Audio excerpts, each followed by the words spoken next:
భక్తి సమాచారం. వాట్సాప్ ఛానల్లో జాయిన్ అవ్వండి. అన్ని విశేషాలు ఎప్పటికప్పుడు తెలుసుకోండి.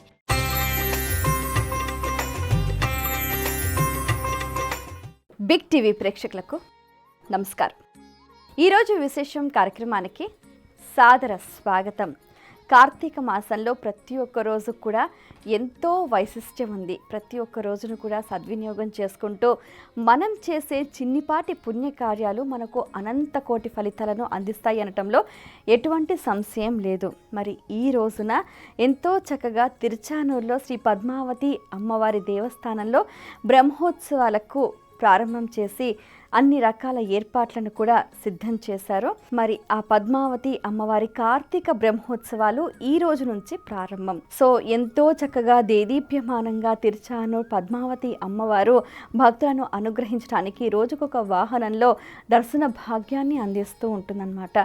సో ఆ తల్లి దర్శనం సకల శుభప్రదం, సకల సౌభాగ్యప్రదం. అలాగే ఈ రోజున ఏంటంటే ప్రదోష వేళ శివ పూజ ఆచరించడం అనేది సంప్రదాయంగా వస్తుందన్నమాట. మరి ఈరోజు ఎంతో చక్కగా శివ పూజ అనేది సాయం సంధ్యా సమయాన అన్నమాట. అంటే సూర్యాస్తమయానికి కొద్ది ఘడియల ముందు నుంచి కూడా శివారాధన చేయటము, శివ నామస్మరణ చేయటము, శివాభిషేకం చేయటం, శివ సందర్శనం చేయటం అనేది కూడా మనకు అపమృత్యు దోషాలను కూడా తొలగిస్తుంది అని చెప్తూ ఉంటారు. అలాగే మనకు ఎంతో చక్కగా అరుణాచలంలో నందీశ్వరుడికి విశేషంగా ప్రత్యేకంగా వాళ్ళు అభిషేకాలు అనేవి కూడా నిర్వహిస్తూ ఉంటారన్నమాట. దాన్ని చూసి తీరాలే కానీ అసలు రెండు కళ్ళు సరిపోవంటే అతిశయోక్తి కాదు. మరి ఎంతో చక్కగా సదా స్వామివారినే నేత్రానంద భరితంగా వీక్షిస్తూ సేవిస్తూ తరిస్తున్న ఆ నందీశ్వరుడికి విశేషంగా అభిషేకాలు చేయటం అన్నది కూడా సంప్రదాయం. మరి ఆ అభిషేకాన్ని వీక్షించిన వారికి కూడా పాపాలు తొలగిపోతాయి అన్నది కూడా ప్రతీతి. కేవలం భగవంతుడికి చేసే ఉపచారాలు వాటిని వీక్షించటం లేదా మన చేతులతో స్వయంగా చేయటం వల్ల కూడా ఏంటంటే కర్మ ప్రక్షాళన అనేది కూడా జరుగుతుంది అని చెప్తూ ఉంటారు. ఈరోజు కార్తీక పురాణం విషయానికి వచ్చేసరికి 28వ అధ్యాయం. ఇదేంటంటే శ్రీహరి సుదర్శన చక్ర మహిమ. అసలు శ్రీహరి చేతిలో ఉన్న సుదర్శన చక్రం అనేది చాలా వైశిష్ట్యం. చక్రతాళవార్ అని చెప్తూ ఉంటారు.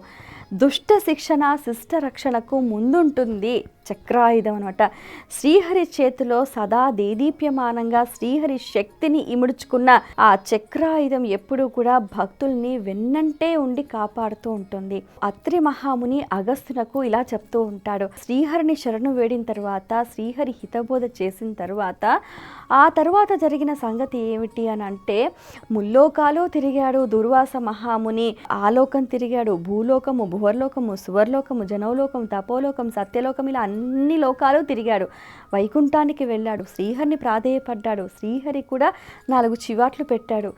దూర్వాస మహాముని, నీవు ఎంత తపశ్శాలివి, మనోనిగ్రహం కలవాడివి, బ్రహ్మనిష్ట గరిష్ఠుడివి, రుద్ర తేజస్సు కలవాడివి, బ్రాహ్మణుడివి, ఇన్ని ఉదాత్తమైన లక్షణాలు కలిగి ఉండి కూడా నువ్వు నా భక్తుడి పైన కోపగించటం అసలు ఎంతవరకు సమంజసం?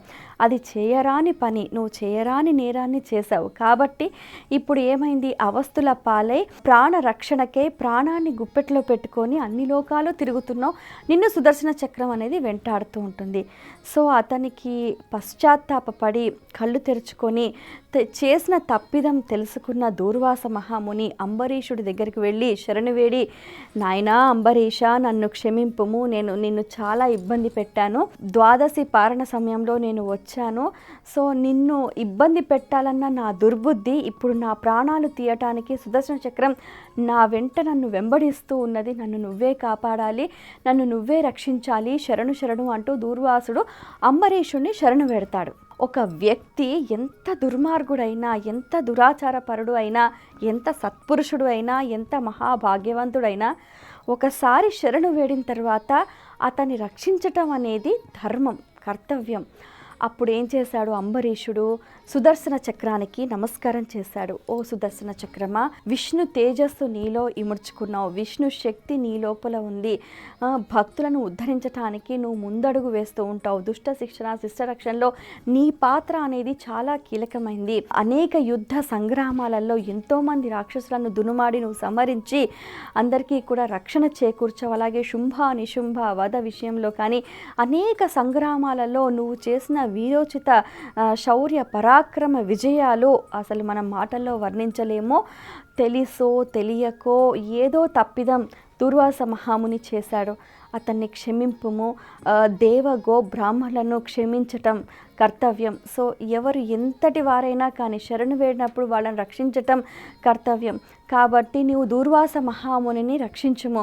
లేదు నువ్వు అతన్ని శిక్షించే తీరాలంటే ముందు నా ప్రాణాలు తీసుకో, నన్ను శిక్షించు, తర్వాతే నువ్వు అతని దగ్గరికి వెళ్ళు అని అంటారు. అప్పుడు శాంతించి సుదర్శన చక్రం ఇలా స్పందిస్తుందన్నమాట. ఏమంటుంది సుదర్శన చక్రము? అంబరీష, నిన్ను సంహరించే అంతటి వాడిని కాను, కేవలం ఇది నీ భక్తికి పరీక్ష మాత్రమే. నువ్వు భక్తాగ్రేసరుడివి, శ్రీహరిని ఎల్లవేళలా స్మరిస్తూ అతన్ని సేవలోనే తరిస్తూ ఉండేవాడివి. నిన్ను సంహరించటం ఉత్తమమైన పని కాదు. కాకపోతే భక్తుడవైన నిన్ను దుర్వాస మహాముని ఇబ్బంది పెట్టాలని చూశాడు. కాబట్టి అతనికి తన తప్పు తెలిసేలాగా నేను వెంబడించాను, కానీ సంహరించానా? లేదే. అతని తప్పు అతను తెలుసుకోవాలి. ఇట్లాంటి తప్పు మిగతా ఎవ్వరూ కూడా చేయకూడదు. అంటే ఒకరు ఎంతటి వారైనప్పటికీ కూడా అతడు తపశ్శాలి, శక్తివంతుడు, రుద్ర తేజస్సు కలవాడు, బ్రహ్మ తేజస్సు కలవాడు, తపోనిష్ట గరిష్ఠుడు. మరి అతడికి కోపము అనే అరిషట్ వర్గాలను తను అణుచుకోలేకపోయాడు. దానివల్లే ఇన్ని ఆపదల పాలయ్యాడు, ఇన్ని లోకాలు తిరిగాడు, ప్రాణభయంతో పరిగెట్టాడు.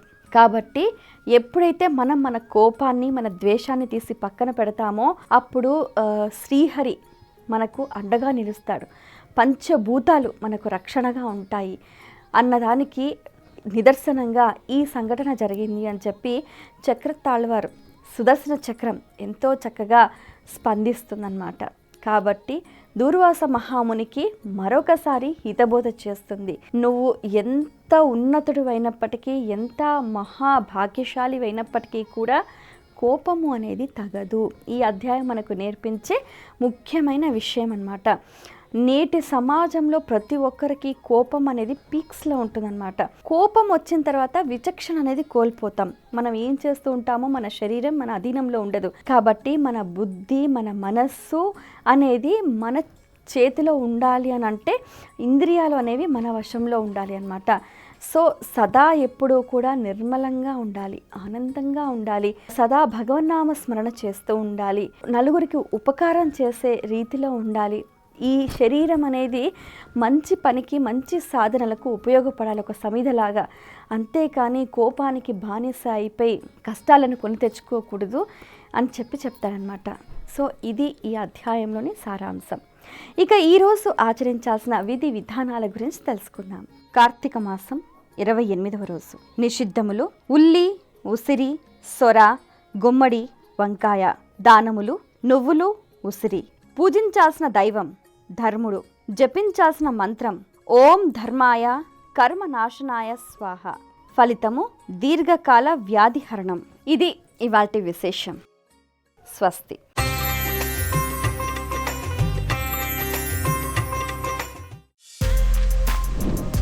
For more videos like this, subscribe Big TV channel.